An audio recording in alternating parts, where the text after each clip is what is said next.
In this video, I will show you how to withdraw money from PayPal to a bank account. So let's jump straight into it. Now, in order to do this, the first thing you're going to want to do is come across to paypal.com and log into your account. From here, what you're going to want to do, if you haven't done so already, is add the bank account that you want to withdraw the funds to. So to do this, what you want to do is come to the top. You've got these different options up here and you want to click on to pay and get paid.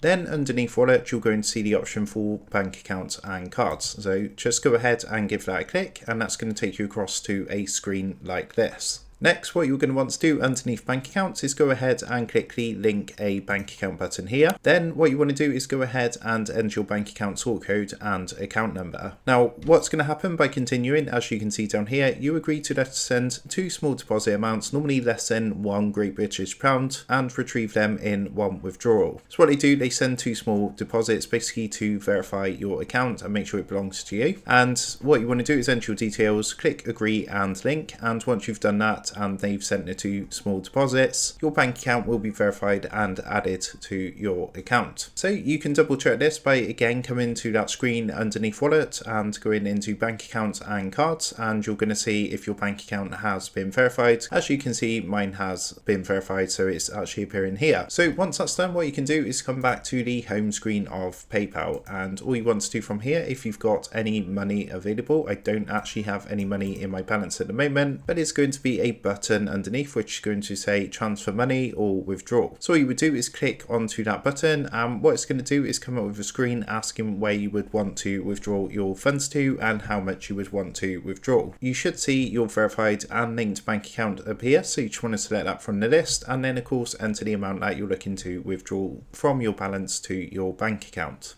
At this point, it's going to advise you of any fees, if there's any applicable fees, and also the rough estimate of when you should receive your money, which normally for a transfer to a bank account is around 3 to 5 working days. So you just want to go through and continue with that, and once that's confirmed, you will receive a confirmation, and then you just need to wait really for the PayPal money to be withdrawn from your balance to your bank account. So that's how to go ahead and withdraw money from your PayPal balance to your bank account. I hope this quick tutorial did help you out today, and if this did help you out, I would really appreciate it if you was to consider dropping down below the video, leaving a like, and also subscribing to the channel. With that being said, I just want to take a minute to thank you guys for watching this quick tutorial, and I will see you in the next video.